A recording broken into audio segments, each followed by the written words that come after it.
Hi everyone welcome to my mini blog. तो आज थी मोर self study routine third day. तो थर्ड डे सेमती कह गले कि 2 दिन है जेहेतु ऑनर्स पेपर पढ़ला तो मत बोर ही लगे रिवाइज करी। तो जेहेतु मुझे कही कि आउ 4टा पेपर एक्सट्रा अच्छी तो ता भर गोटे थी एसी पेपर जोटा कि सेटा समस्या कंपलसरी ही इंग्लिश। तो सैटा जेहेतु थिला तो मत सेटा हूँ बेसिक कह गले बेसिक फंडामेंटल इंग्लिश पेपरटा एत कि ओरिड हबार ना। तो फर्स्ट यूनिट एत मत पढ़िया को पड़ ना कारण से सेकेंड टर्म आम पड़ी तो सेटा नॉर्मली थिला हेले मत सेकेंड यूनिट टी बेसी फोकस कर आज थिला। तो मुझे कंप्लीट कर ही आज थिला। तो मुझे ब्रेक नहीं आसला बेलू आज जेहतु घरे कहीं नथिले मम्मी ये चूल्ही तार पारुची।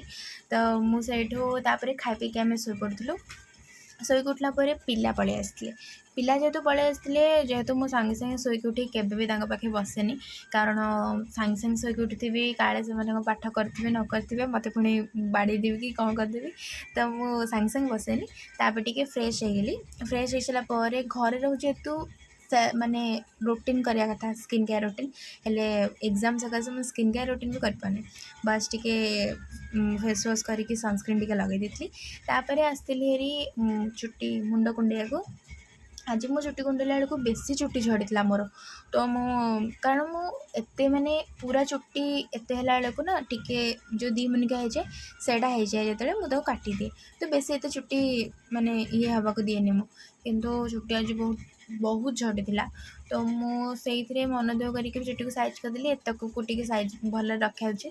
तापर से सन्ध्या पिला गला क्लास स्टार्ट होता मोर ऑनलाइन क्लास। तापर मुझे चा पी दी क्लास करू करू ही चा पी दी।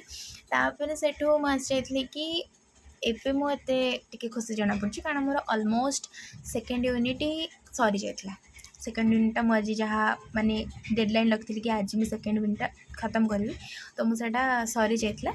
तो आउ 2टा ही यूनिट अच्छी तो पर देखा। Thank you so much for watching my video.